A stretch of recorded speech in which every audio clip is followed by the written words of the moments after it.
Après, j'ai une question aussi, qu'est-ce que je pense du gluten? Bon, de manière générale, j'invite toujours les personnes à s'écouter. Moi, c'est vraiment mon truc. Voilà, tu t'écoutes, on voit comment ton corps y fonctionne, on écoute ensemble, on y va tranquillement, on regarde comment ça marche, etc. Honnêtement, depuis 4 ans, j'ai dû accompagner presque 1000 personnes, un peu plus de 1000 personnes, en individuel, je parle. Donc plus j'accompagne des gens, plus je comprends le fonctionnement du corps humain de manière générale et plus c'est facile pour moi de décoder des choses qui sont chez vous. Malgré tout, je vous laisse votre libre arbitre et je vous laisse vous écouter, même si moi je connais la solution et la réponse, parce que souvent j'arrive à connecter en fait avec la personne, quand elle me raconte son histoire, quand je vois son physique, quand je vois pas mal de choses, j'arrive à peu près à déceler quel est le souci. Donc c'est assez rapide pour moi, mais la personne aussi, il faut que je l'amène à prendre conscience d'elle-même de ce qui ne va pas. Parce que si moi je lui apporte la solution tout cru dans le bec, elle ne va pas comprendre, elle ne l'aura pas vécu dans son corps. Et pour moi, c'est hyper important que la personne, elle comprenne dans son organisme comment ça fonctionne. Parce qu'on ne nous a pas appris à l'école. Voilà, pour moi, on ne nous a pas appris à l'école comment le corps il fonctionne. Donc moi, aujourd'hui, au final, ce programme, c'est un peu aussi de l'apprentissage. On apprend les choses ensemble.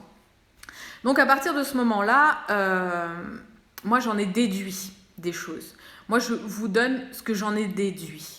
Si pour vous, le gluten ne pose aucun problème, continuez à manger du gluten.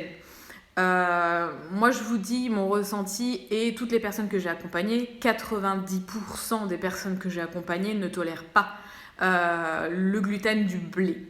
Alors, parfois, les personnes tolèrent le gluten qu'il y a dans les flocons d'avoine, éventuellement dans l'orge, pourquoi pas dans le petit épeautre.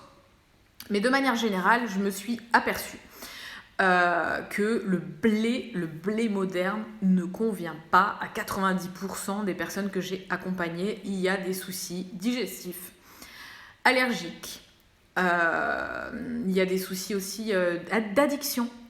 Et ça me le fait à moi aussi. Moi, j'ai pu tester énormément de choses dans l'alimentation, donc je peux aussi parler en fait de ce que je ressens moi personnellement dans mon corps, en miroir en fait avec la personne qui est en face de moi. Et donc à ce moment-là, ok, quand tu manges du gluten, qu'est-ce que tu ressens? Ok, ça me fait ça, ça, ça et ça. Ok, il y a une explication à ce que ça peut faire. Et donc à partir de ce moment-là, moi, c'est personnellement, j'en ai déduit que moi, dans mon programme, quand je donne le programme alimentaire, parce que voilà, je donne une fiche alimentaire en fait de tous les aliments qui sont autorisés dans le programme, je ne mets pas les produits à base de gluten. Si la personne me dit, mais moi, je mange du blé depuis super longtemps et tout va bien, je n'ai aucun problème digestif, etc. et machin. Ok, d'accord. On continue peut-être avec le gluten et on va faire des tests malgré tout. Parce que je veux comprendre si vraiment, soit tu ne vois pas qu'il y a des symptômes en toi avec ça. Donc on va faire un test, on va l'éliminer peut-être pendant 1 semaine, 2 semaines. S'il n'y a pas de changement, s'il n'y a rien, si... Ok, ouais, tu peux continuer à manger du blé. Voilà, pourquoi pas. Moi, je suis pas non plus un ayatollah des produits laitiers, du blé, de ci, de ça, bref. J'estime qu'il y a suffisamment de personnes sur Terre et donc de différences au niveau de l'alimentation et qu'il faut vraiment s'adapter à chacun. Donc, il y a des personnes pour qui le blé ne posera pas de problème. Et il y a des personnes, 90% des gens, pour qui ça coince. Donc voilà, on essaye, on arrête, on voit. Est-ce que tu te sens mieux? Est-ce que tu te sens différente? Est-ce que tu te sens moins fatiguée? Est-ce que ta peau est de meilleure qualité? Est-ce que tu as des plus beaux cheveux? Etc. Voilà, donc on teste un petit peu des choses, on voit comment ça se passe. Et à partir de là, on en déduit que oui, c'est fait pour cette personne ou non, ce n'est pas fait pour cette personne. Mais je ne peux pas faire une généralité et dire ça c'est le mal, ça c'est super bien, ça il faut pas, ça il faut en manger. Et après, il y a une question de dosage aussi, c'est toujours pareil. Parce que j'ai des personnes en fait qui vont tolérer de la protéine animale, mais à un certain seuil, ça sera trop. Donc c'est pour ça que c'est important de faire des tests. On fait des tests, ok, on met de la protéine animale, tu en tolères, ok, mais jusqu'à combien? Parce qu'il y a des personnes qui me disent, ah ben non, moi je tolère pas la protéine animale. Oui, mais t'en mangeais combien? 200 grammes par repas. Ah oui, non, c'est peut-être trop à ce moment-là. Donc là, on revoit un petit peu les choses.